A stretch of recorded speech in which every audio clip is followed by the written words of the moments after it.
We are learning more about the changes the Southern Baptist Convention is making after an independent investigation accused several pastors and church leaders of sexual abuse. And some right here in Middle Tennessee, WSMV's Danielle Jackson sat down with the president of the Southern Baptist Convention. And Danielle, how are they working to change this? Marius, Bart Barber is the newly elected president. He says he just appointed a task force made up of 9 people. They will come up with recommendations and measures to prevent sexual abuse in Southern Baptist churches.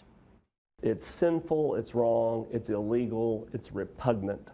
And we do feel strongly about it. How could we not? Preventing abuse within the Southern Baptist Convention is the goal after an investigation reveals sexual abuse allegations from church leaders earlier this year. That does not represent the teachings of Jesus, the way that they were treated, does not represent the feelings of Southern Baptists, because when our messengers came to vote, they voted overwhelmingly to do the right thing by survivors of sexual abuse and to respond in a way that's more reflective of the teachings of Christ.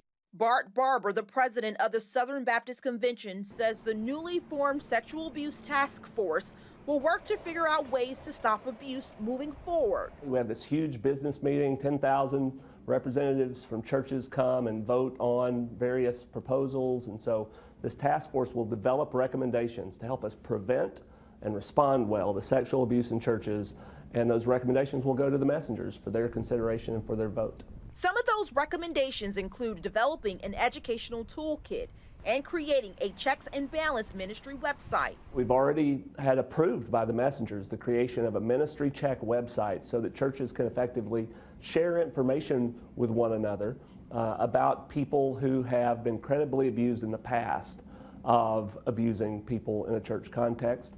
And that will make it much more difficult, since we're a network of autonomous churches, really, and can't be compelled to do anything. The local churches have to make up their own minds. We can make sure they're well informed. The recommendations will be presented to the messengers, who are the people representing the churches. During their annual convention, it will be up to them if they implement the changes. We're not just trying to win a vote. We're not just looking for a 50% plus one. We're looking to build a consensus in the Southern Baptist Convention around common sense reforms and best practices that help us to eliminate clergy sexual abuse in the SBC. The Southern Baptist Convention did create a hotline for survivors and those who need to report sexual abuse. The hotline can be reached at 202-864-5578. Tracy, Marius. DJ, thank you so much. A woman is in critical